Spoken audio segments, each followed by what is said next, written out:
After the European Union has recognized that we should aim to develop and prepare to live in a cooperative society.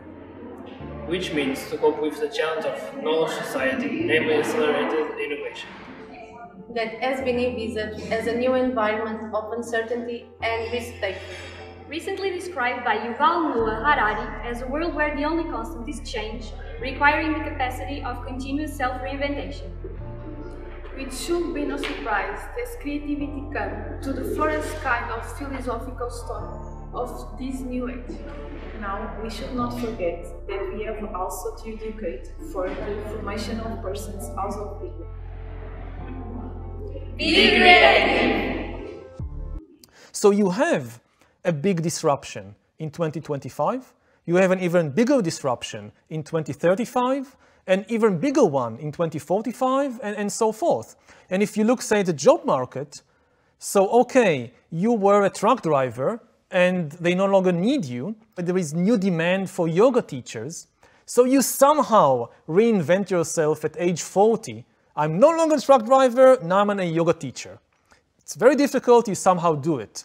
10 years later, no need of yoga teachers, thank you very much. We now have these amazing applications connected with biometric sensors to your body. They know exactly what you're doing with every tiny muscle. As you do this posture or that posture, no human yoga teacher can compete with that. You're out of job. You have to reinvent yourself again as a designer of virtual world games. And you do it somehow. But 10 years later, you have to do it again, because this too has now been automated. And even if you get support from the government and there is all these education for adult system, the really big question is, again, it's psychological. Do we as human beings have the mental stability and the emotional intelligence necessary to reinvent ourselves repeatedly?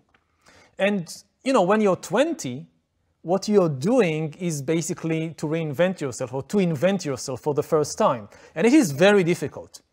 When you're 30, it's even more difficult, but you somehow do it. But when you get to be 40, 50, 60, it becomes more and more difficult. You have more to let go of. I've invested so much in building this career, this personality, these skills. To give it all up and start again from anew, it's so difficult. So I don't know whether we can do it. Yeah, that is the question that I think we'll ultimately be forced to answer. And that brings me to education. So what do you think that if we're talking to somebody who's 18 right now, they're trying to decide, do I go to college, yes or no? Mm-hmm. Should they go to college? And if they go to college, what should they be studying? It's a very difficult question. The first thing they should realize is that nobody really knows. Nobody really knows how the job market would look like in 2040. Sure.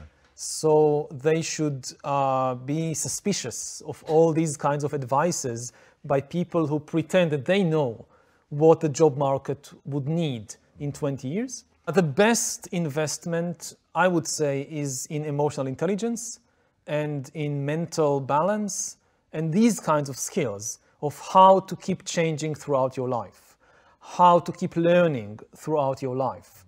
Now, how do you learn that? That's very, very difficult. We don't have a college degree in mental flexibility. But these are the most important tools. So whatever you choose, you can go to law school, you can go to ballet school, but you should keep in mind that much of what I'm learning might be irrelevant in 20 or 30 years. So whatever else I'm doing, I should also invest in developing my emotional intelligence, my mental balance, my ability to keep changing and learning and reinventing throughout my life. So maybe to give an image or a metaphor, if in the past education was like building a stone house with very deep foundations, now I would say that education is more like constructing a tent that you can fold up and move to another location very quickly and easily. Oh, that's a great analogy. So it's just not the case of creating new things, products and services and so forth.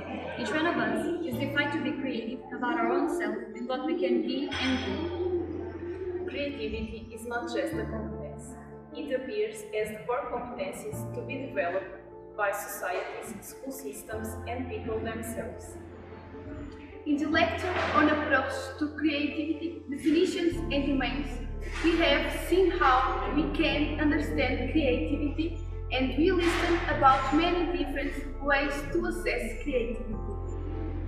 In this video, we are going to take a peek on the selections of what kind of instruments are used, how they function and look like. So, considering the process approach, we want to highlight one of the most widespread creativity tests that is still very active. It is known as the Torrance test of creative thinking, whose author is Paul Torrance. This test has two main components, the TTC thinking figural and the TTC thinking verbal. The responses of the TTC figural component are drawn, and those on the TTC verbal component are written or even orally. The TTC verbal measures verbal creativity of students, requires only paper and pencil for answering 6 items of free response. Its administration takes around 1 hour and 50 minutes to complete. The TTC verbal consists of 6 activities for measuring verbal creativity. The stimulus for each activity starts with a picture, and the test taker responds to the picture in writing. The scoring components include 3 subscales: fluency, originality and flexibility. Fluency is measured by the number of relevant ideas to the picture. Originality is measured by the unusualness of the ideas, and flexibility is measured by the variety of different types of ideas. Well, the TTCTF, meaning the figural test of Torrance, consists of 3 activities of picture construction, picture completion, and repeated figures of lines for form A and of circles for form B. The TTCTF is comprised of 5 norm-referenced measures, which means that the number of points earned are relative to the norm group.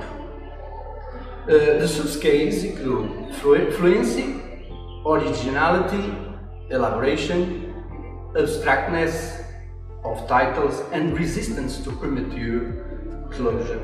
Additionally, 13 criterion referenced measures of creative strengths assign credits if they appear in the test taker's response. The TTCTV measures only outbox imagination, but the TTCF measures creative attitudes and creative thinking skills of Kim's Katz 2016, as Table 1 shows. This indicates that the TTCTF is not just divergent thinking or outbox imagination, and is a comprehensive measure of creative potential. In the Pearson approach, an also very popular test was developed by James Kaufman in 2012. It relies in a self-report questionnaire, the Kaufman domains of creativity scale, that are the following: self or everyday creativity, scholarly creativity, performance creativity encompassing writing and music, mechanical or scientific creativity, and artistic creativity. Recognizing that real-life creativity varies substantially from the domains considered and the public acknowledgement, it gets, after extensive research by Dietrich and colleagues, 2018, developed the inventory of creative activities and achievements known as ECAA. So, in line of Kaufman and Beghetto, the authors have distinguished little c, referring to everyday creativity when people engage in leisure activities, meaning knitting, pro c, pertaining to the professional level of creativity, which implies some degree of formal training and experience, like releasing a music album, along with perhaps receiving public acknowledgement from specifically interested audiences.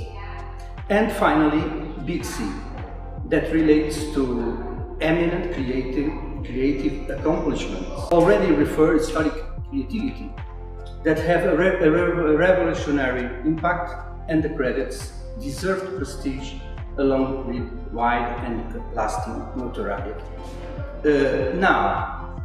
These levels of creativity realization may require different measures of creativity assessments. Little c relies upon the frequency of activity and not necessarily the public awareness, while pro c focus on the quality of the achievement or level of attainment in one's lifetime, trying to estimate its level within a specific creative domain and considering the public impact. It was to measure creativity, activity and achievement in balanced coverage of accomplishments across the most relevant creative domains and levels of attainment that the ICAA was created.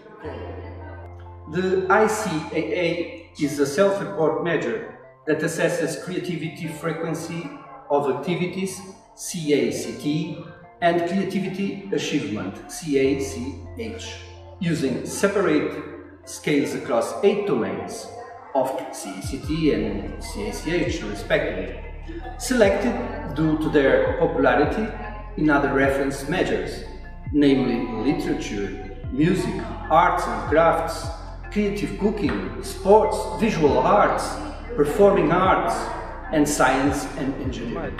In the press approach, we can highlight the case developed by Teresa Mabil, sought to help the leaders to see a clear picture of the climate for innovation in a work group or organization. Will we ever know what creativity is? Could it be measured? Well, we'll do our best. With imagination and motivation. Because life is such a challenging mystery that will always supersede our best imagination. Be creative!